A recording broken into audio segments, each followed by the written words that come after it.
This is The Great Outdoors with Jason White, exploring the great outdoors in Pennsylvania and beyond. Brought to you by the Mariana Outdoorsmen Association and by Wild Acres Farm, Fishery, and Regulated Hunting Grounds. Now, The Great Outdoors with Jason White. Hello, friends. I'm Jason White.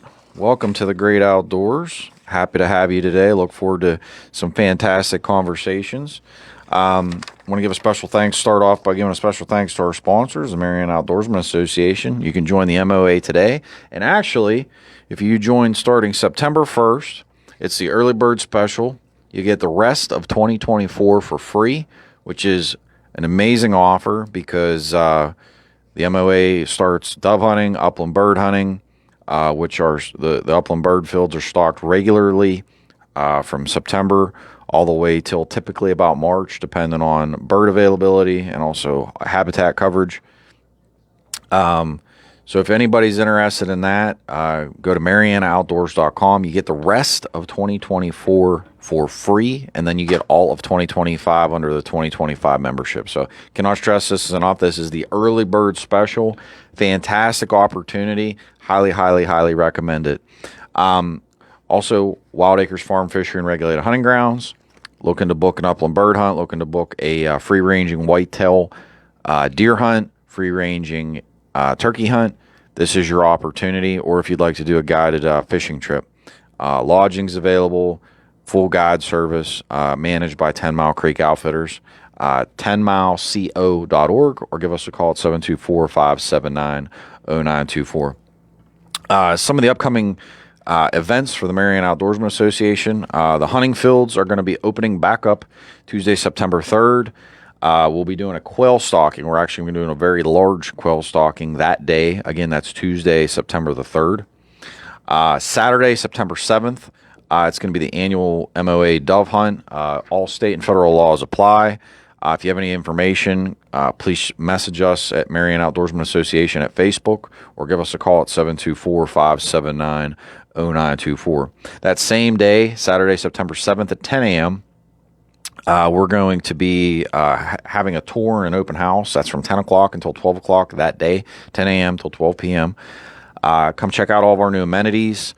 We're going to be showing people around in regards to the hunting fields, the 1,000-yard rifle range, which is fully opened up and operational. Really excited about that. Lots of new targets, ranging from pigs, bear, metal plates, different variation in sizes, all the way to a full-size elk. So if you're looking for a great opportunity in that capacity, I'd love to have you. Looking ahead to the future, we have a trout stalking scheduled for the first week of October. Tentatively, it's listed at Saturday, October 5th, which that is going to change. So just throwing it out there. We do have a scheduled trout stalking, but not sure of the dates and times for that yet.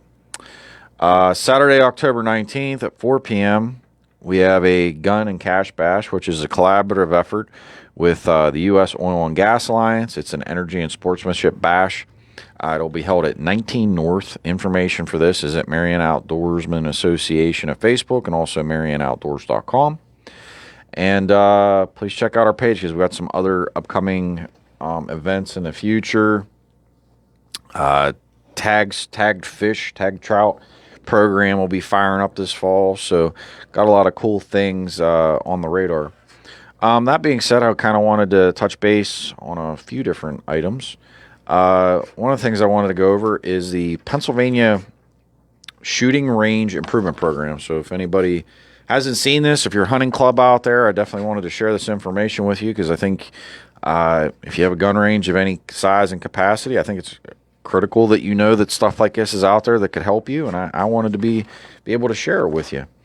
I'm going to read to you basically right out of this document so you can get any information, and hopefully you're able to follow up with this. You can certainly reach out to the Pennsylvania Game Commission. I would say the regional office. I actually got this at a meeting out in Bellefonte, PA, but it's through the Marketing and Strategic Communications Department within the Game Commission.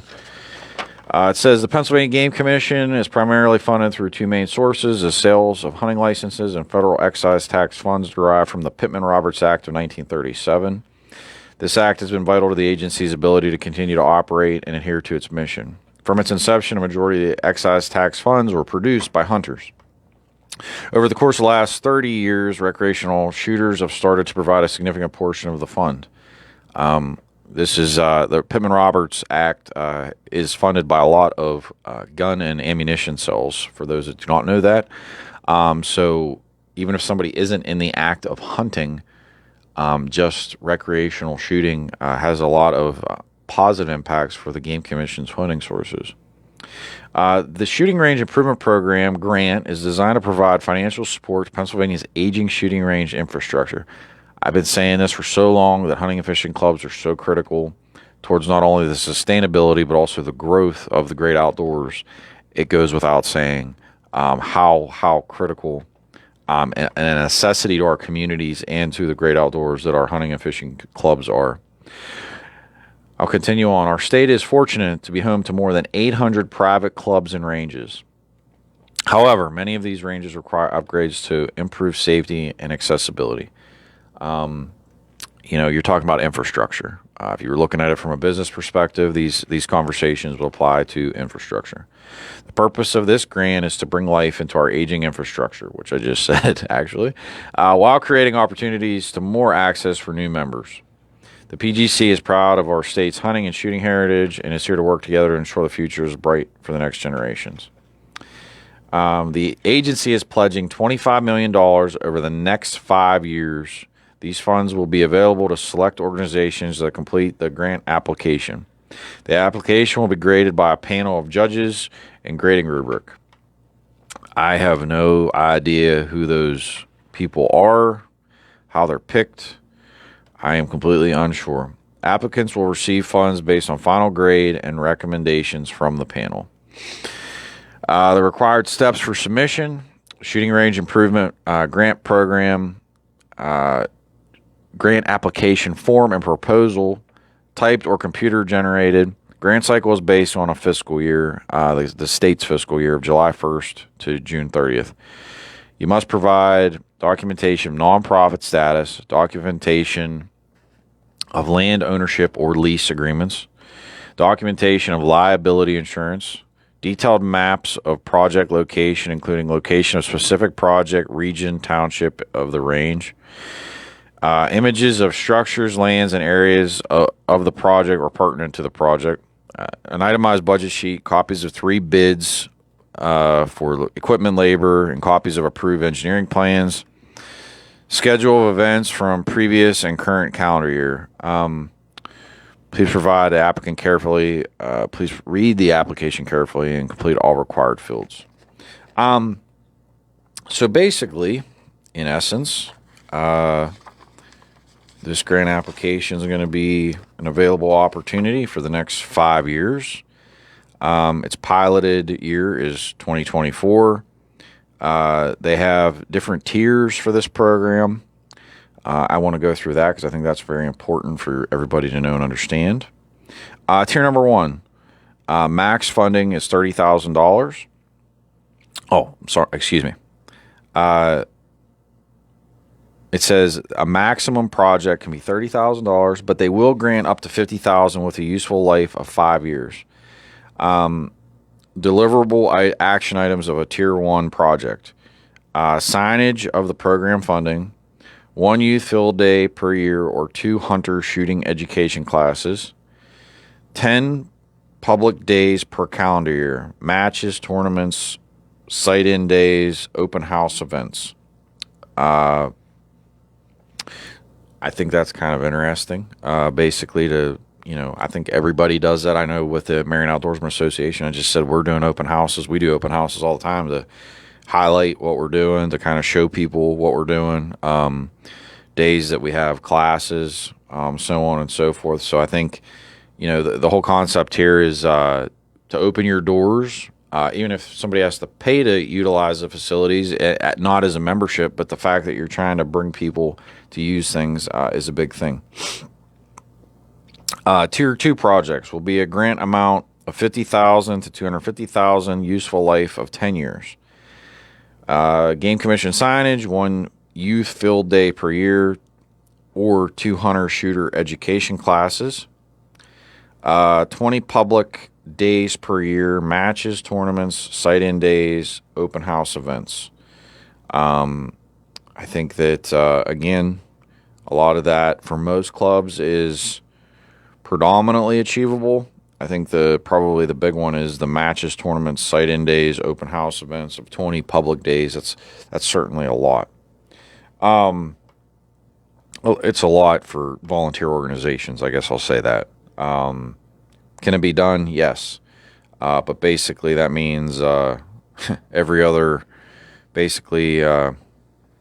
week almost, or every third week, you're almost having an open house for people to be able to use or utilize or see the ranges. The highest tier is a tier 3 project. It will be a grant amount of $250,000 and up with a useful life of 15 years.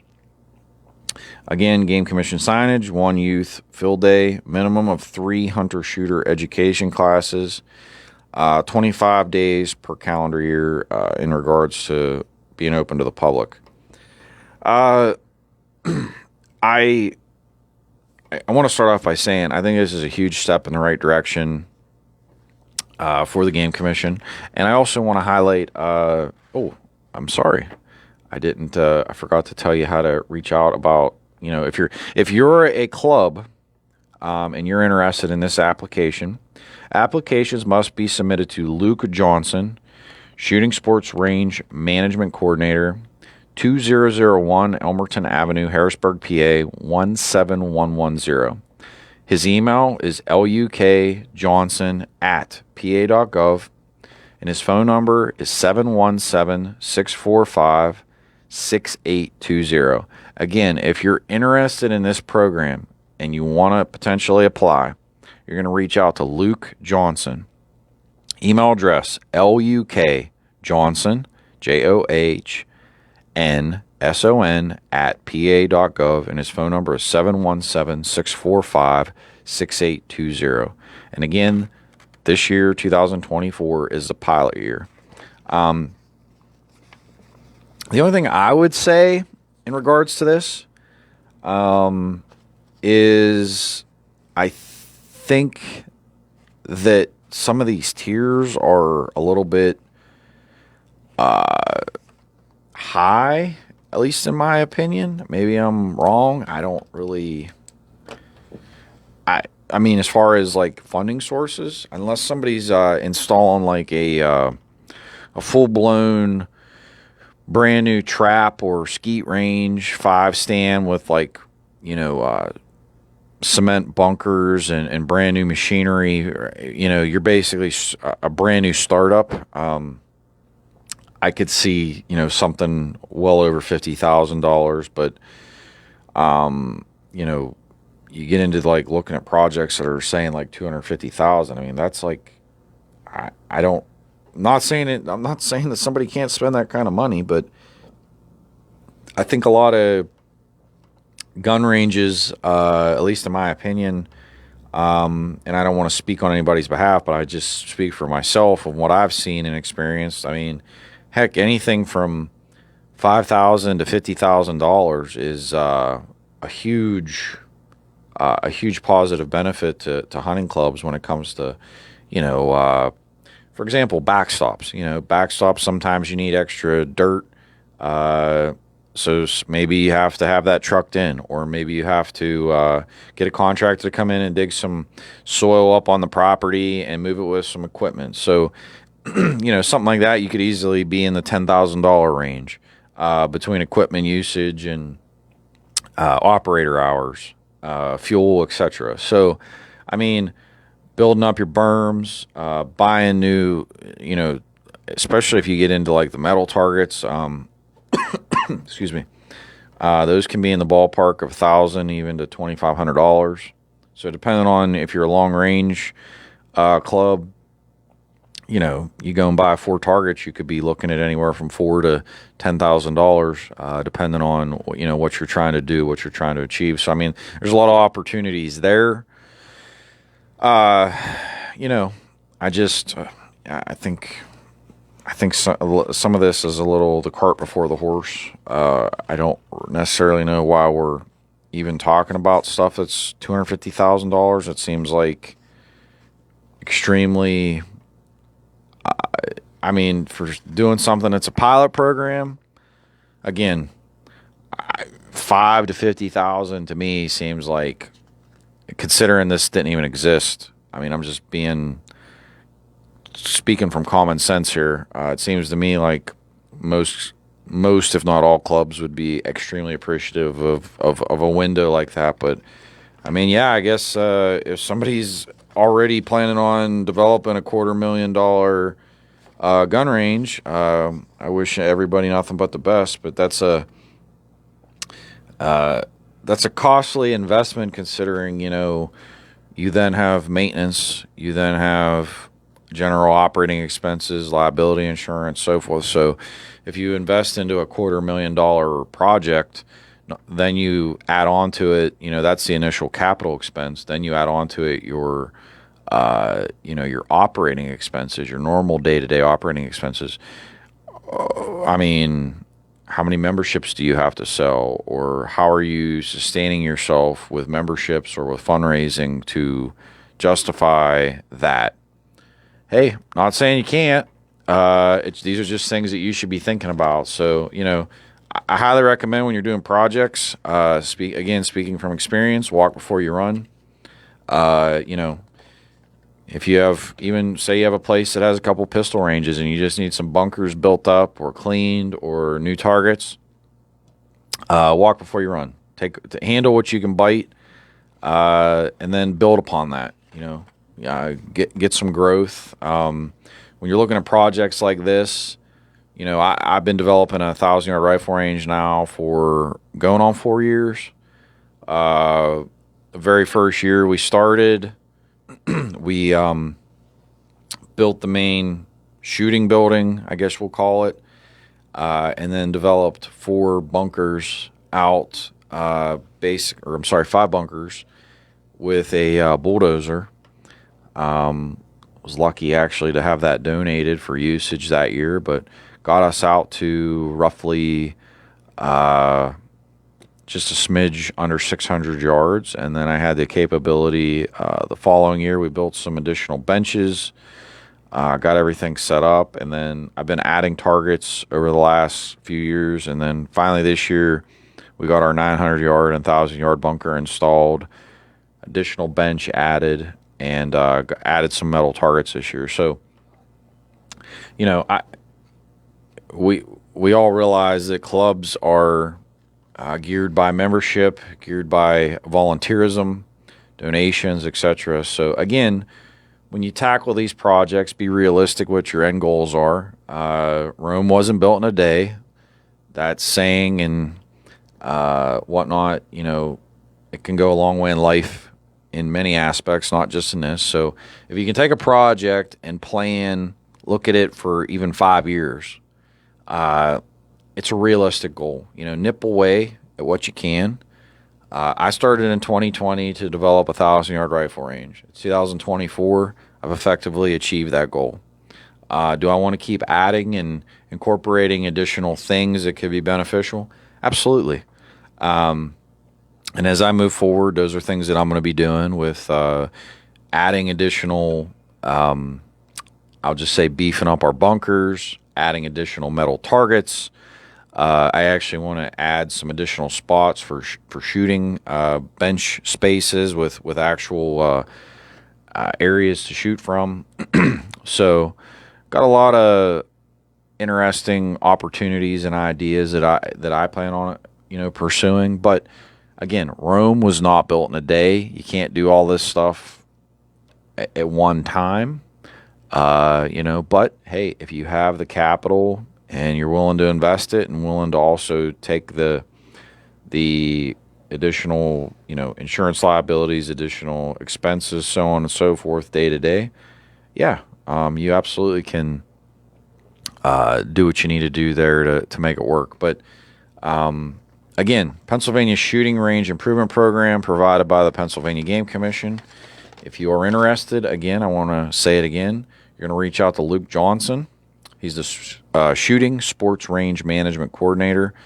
His email address is lukjohnson, which is JOHNSON @pa.gov, and his phone number is 717-645-6820. I'm looking forward to see how this goes. I wish all of you that pursue these endeavors nothing but the best. But I've been saying this time and time again that I felt that the Game Commission and Fish Commission and even other entities throughout the state that do grant programs, if you're going to do grant programs, you have to see hunting and fishing clubs as an asset and a resource for not only the sustainability or survival of the outdoors, but also you have to look for the future to hope for growth. So to try to combat the downward trends of sportsmen, it certainly goes without saying that we should be trying to invest back into the infrastructure that provides, these segues to the outdoors. And let's not forget, not everybody hunts and fishes or traps. Excuse me. Some people just like to shoot clay pigeons. Some people just like to shoot, at the rifle range for fun. They like to shoot competitions at 1,000 yards. That's awesome. They are connected with the outdoors in a different way that does not involve having to trap, fish, or kill, and that's fine. If they don't want to harvest animals or fish, it's totally their choice. The fact that they're utilizing the outdoors in their own recreational capacity, I think, is awesome. So, every way that we can connect people to the outdoors, programs like this are a good thing. I hope that it expands. I think people will come to realization that bite-sized projects are more realistic. Building things from scratch are not necessarily, it's one thing for the government to go and spend money and they don't get much usage out of it because, it's the government. Sometimes it's like the black pit. But when you're talking about organizations that have day-to-day operating expenses, insurance, a lot of these ranges are costly with insurance. I can tell you, from experience, insurance policies can run rampant and can be extremely, extremely, extremely expensive. So something for you to think about in that capacity too. Like when you're planning your projects, you also need to look at the incurred expenses once the project's complete. Just because you build a rifle range doesn't mean that your current insurance policy is going to cover that project when it's completed. You need to make sure that when you're done, that your insurance is going to cover you, and you're totally I's are dotted, T's are crossed. Because you go and build a $250,000 gun range, and your insurance policy doesn't cover you. Somebody gets hurt. That could be the destruction of your organization. They could come after people personally for losses or damages if something were to happen. So these are things to think about. There's a lot of things that should be considered when you look at developing a firearms range, because you got to look at the end goal. Because the end goal is, hey, I want to use this normally. What are my costs? Something goes awry, what are we going to do to cover ourselves, to make sure? So we want to try to be preventative, make sure the range is built to what the appropriate specs, make sure we have safety waivers, make sure we have safety talks, make sure we have safety signage, make sure people know where they should and shouldn't be. You got to go through all these little different factors. So, again, Pennsylvania Shooting Range Improvement Program, I think it's awesome. I'm interested to see kind of where it goes. I do applaud the Game Commission for taking some positive steps to try to connect people with, the shooting sports community, and also this is a segue to the outdoors, obviously. So, thumbs up to the Game Commission for taking a positive step. That being said, I want to shift to a little bit of a hunting topic, and that's dove season. Dove season is about to fire up here in Pennsylvania. It's actually opening up on Labor Day this year, which is the second, yes, the 2nd of September. To all the people that dove hunt out there, or if you're interested in dove hunting, just remember all state and federal laws apply. So if you didn't go get your hunting license yet, please go do that. Please make sure that you have your migratory stamp. Dove is listed as a migratory bird. There's a lot of places that you can dove hunt. There are game lands throughout the state that are actually tailored in some capacities for those purposes. And just some things to look for. Obviously, you want to, if you are going on public land, you want to be looking for places with sunflowers. You want to be looking for places that have planted different grains.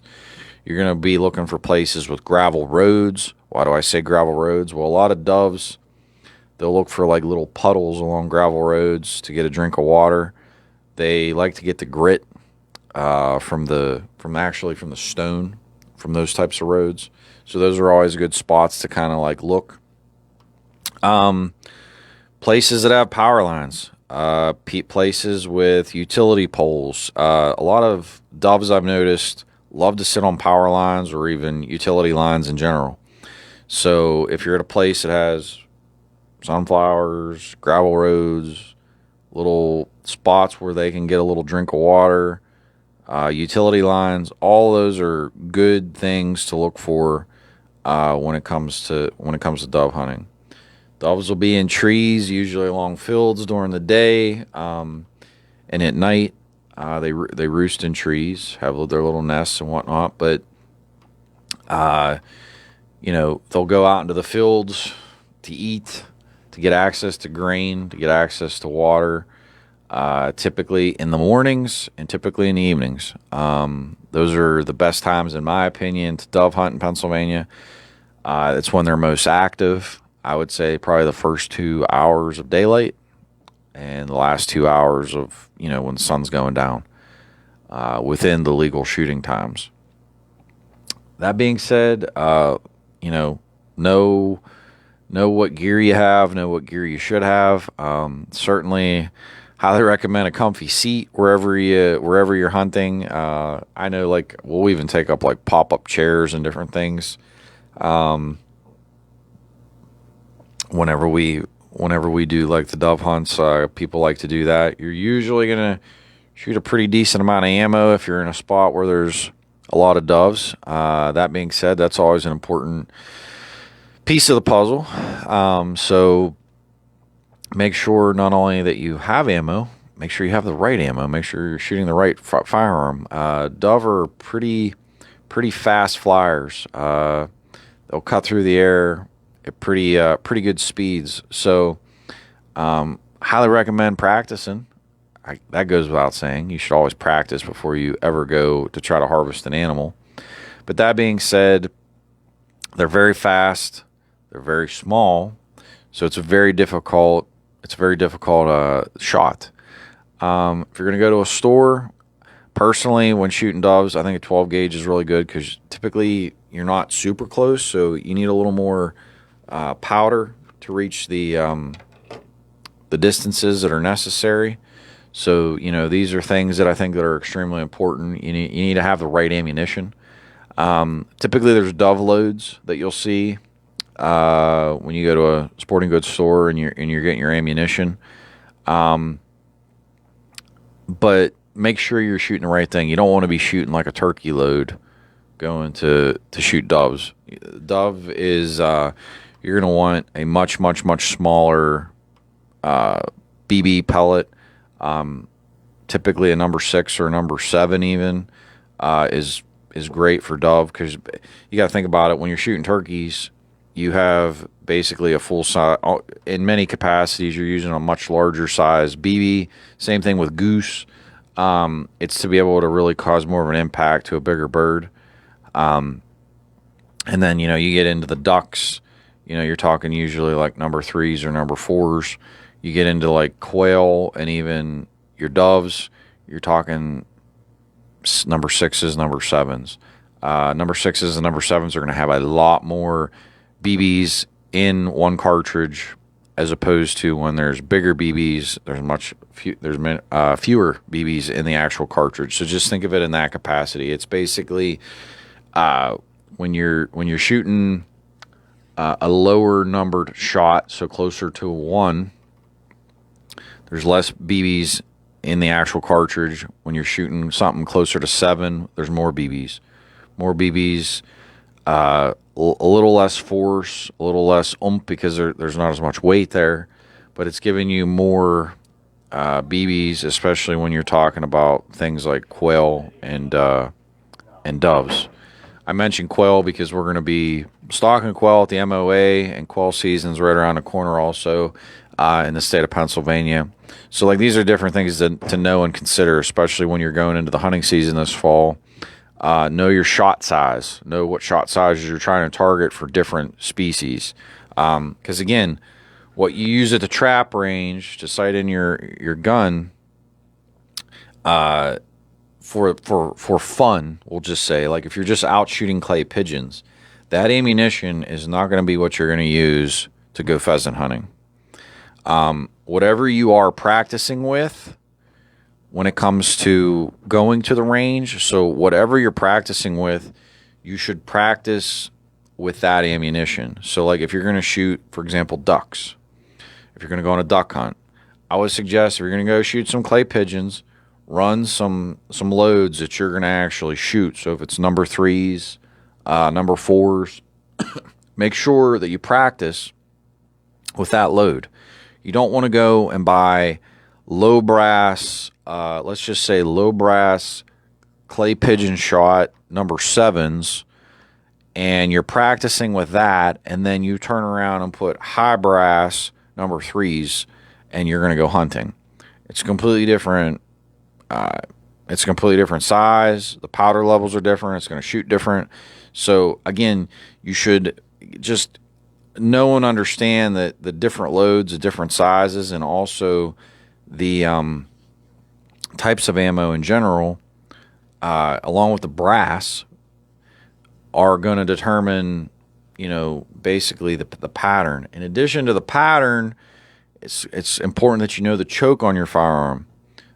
So depending on what you're shooting, typically most guns, especially modern guns, have interchangeable, at the end, your chokes will be able to come out, and basically you can change from modified, semi-modified, full, turkey chokes, etc. Typically there's 3 or 4 options for firearms now.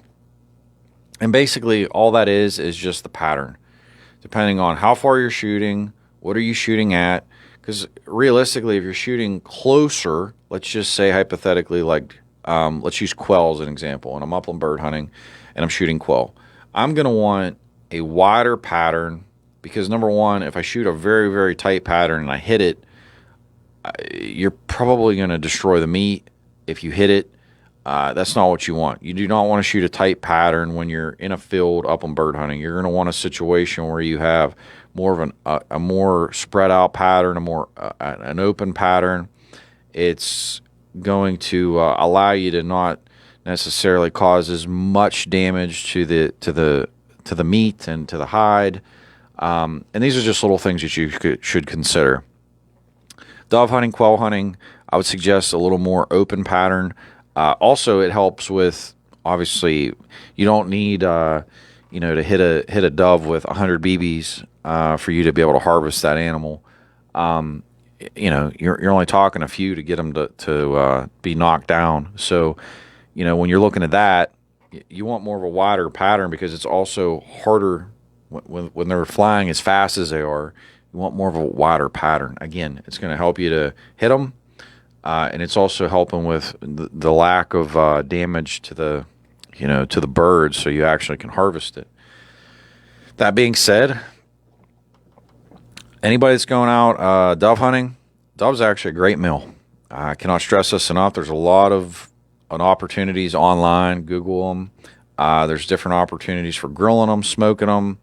You can pull the meat out and do like with stuffed peppers. So if you're somebody that is a not only a field to table type person, look at different ways that you can explore a good meal with your family. I advocate and tell everybody that if you're going to go harvest an animal, you should eat it. I firmly believe this. I don't believe in just killing for the sake of killing. I believe that I believe in the circle of life. So if you're going to harvest an animal, you should consume it and be appreciative of the obviously the meal that you and your family are partaking in. But yeah, there's a lot of great. If you just go on the internet, do a basic search, different recipes for dove. There's a lot of really, really good things that you can do. But I love doing like stuffed jalapeno poppers, or even slicing jalapenos right across the grain, cream cheese, different things like that. Things that you could explore. And I think if you haven't dove hunted, it's a very exciting opportunity that you don't have to be, how do I want to say it? You don't have to be a pro. You don't have to be super, super quiet. Obviously, you want to be quiet, but, it's one of those things where it's a great segue to the hunting season, we'll call it. It's kind of the icebreaker for the season. Again, they're a great meal. Before you know it, we're going to be upland bird hunting. We're going to be deer hunting. People are going to be trapping. Dove is a great way. It's a great segue. It's good for little kids. It's good for everybody. So I hope that if you're going to go, make sure you have the right gear. Make sure you have all your licenses. Make sure you know the rules and regulations for whatever area or even state that you're hunting in. And that being said, I hope that you're able to fill your tags, and certainly I hope that whenever you harvest whatever birds that you do harvest, take them home and make a fantastic meal out of it. There's no reason to ever waste game if you can avoid it. But I wish everybody nothing but the most success when it comes to this. And certainly, I'll keep everybody posted as we kind of progress forward with our different, our different hunts, and let everybody know like kind of what we make out of it. Because I'm excited to see what we get for our dove hunt this upcoming Saturday. Next Saturday, but we'll see what meals we end up conjuring up with it. I'm really looking forward to it. Really excited about it. That being said, I wanted to go over again about the Marianna Outdoorsman Association's upcoming events, because I think everybody would love to partake and participate. And I think it's critical that we kick off the fall, because the fall is right around the corner. I know we've been dealing with this unbearable heat this summer and lack of rain, but before you know it, the leaves will be dropping. People are going to be out in the woods, and we're going to be, into that cool, crisp feeling. And I think, there'll be snow flurries before you know it too. I hate to, burst anybody's bubble, but it will be here. Tuesday, September 3rd at 3 o'clock, there's a quail stalking at Wild Acres Farm, 1997 Maury Road, Clarksville, Pennsylvania, 15322. Anybody that wants to join the MOA, you can join at MariannaOutdoors.com. Again, MariannaOutdoors.com. That early bird special will be starting effective September 1st. If you join after September 1st, you get the rest of 2024 for free. I repeat, you get the rest of 2024 for free. That's huge. So that means you get September, October, November, December. You get basically 3 months of trout fishing, 4 months of upland bird hunting, rifle range usage, access to all the gun ranges, etc. for free. And then you get all of 2025. So you definitely should check it out. And then Saturday, September 7th, it's the annual dove hunt. Information for this is at Marianna Outdoorsman Association at Facebook, and also MariannaOutdoors.com. Saturday, September 7th, the same day at 10 a.m. from 10 o'clock in the morning until 12 p.m. We're going to have an open house and a tour showing people the new fields, showing everybody property boundaries, showing where you can and cannot go, what you can and cannot use, going over the gun ranges, showing people the streams. I will make a note that we're doing some habitat projects on the streams in the month of September, so I'm really excited about that. Going to get that done before we start stocking fish in October. And yeah, we're happy to have you for the tour. So if you're interested at all, please come check us out again, Saturday, September 7th at 10 o'clock. That again is at 1997 Maury Road, Clarksville, Pennsylvania, 15322. And then looking ahead, first week of October, we're going to be having a trout stocking. I have it on the calendar right now for the 5th of October. That's going to change. I do not know the exact date. I got to figure that out.